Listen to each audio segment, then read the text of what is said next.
પરિવર્તન આ યુનિવર્સ સૃષ્ટિ આ સમગ્ર જીવસૃષ્ટિનો નિયમ છે।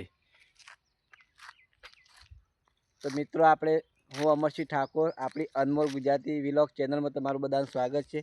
તો મિત્રો આપણે આ પરિવર્તન વિશેની આજે બે શબ્દો વિશે વાત કરી। પરિવર્તન એટલે કે આ સમગ્ર જે સૃષ્ટિ છે તેમાં અમુક સમયાંતરે એમાં પરિવર્તન થતું હોય છે।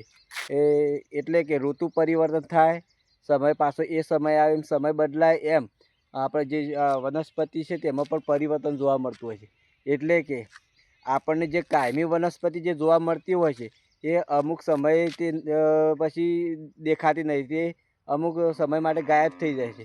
એમ આ સૃષ્ટિ એટલે પૃથ્વી પર પણ નવી એવી વનસ્પતિ આપણને બીજી ઘણી જોવા મળતી હોય તેવી એક વનસ્પતિ આજે બતાવું કે 2025-26માં તે આપણને અત્યારે જોવા મળી રહી છે।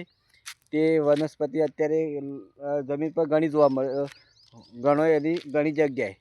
તો આ વનસ્પતિ આખી અલગ પ્રકારની છે, તે આપણે જોઈએ અને તે જોઈએ છે એ ઘણી જગ્યા હોય છે। તો મિત્રો જોઈ લો આ વનસ્પતિ।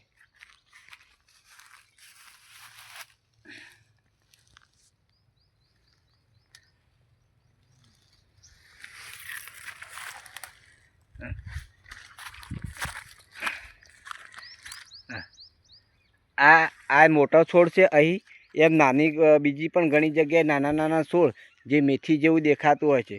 એમ આ અત્યારે આના પહેલાં પણ બીજી એક એવી વનસ્પતિનો બહુ ફેલાવો થઈ ગયો તે અત્યારે ઓછી જોવા મળે છે। એમ આ પણ વનસ્પતિ અત્યારે એનો ઉદ્ભવ થયો છે। એમ આ પરિવર્તન કેવી રીતે થતું હોય છે એ તો આનો કોઈ અર્થ આપણે સમજી શકતા નહીં, કેમ કે આખી અનોખી ક્રિયા છે। સૃષ્ટિ કેવી રીતના ચાલી રહી છે, શું પરિવર્તન આવે છે અને કેવી રીતના આ કળા આખી અલગ જ હોય છે। એટલે મિત્રો આજે સૃષ્ટિની સમજવું ઘણું અઘરું છે। એટલે આવું તે પરિવર્તનની મારા બે શબ્દો તો વાત કરી હતી તે કહી દીધી। હા તો મિત્રો, જય માતાજી, રામ રામ।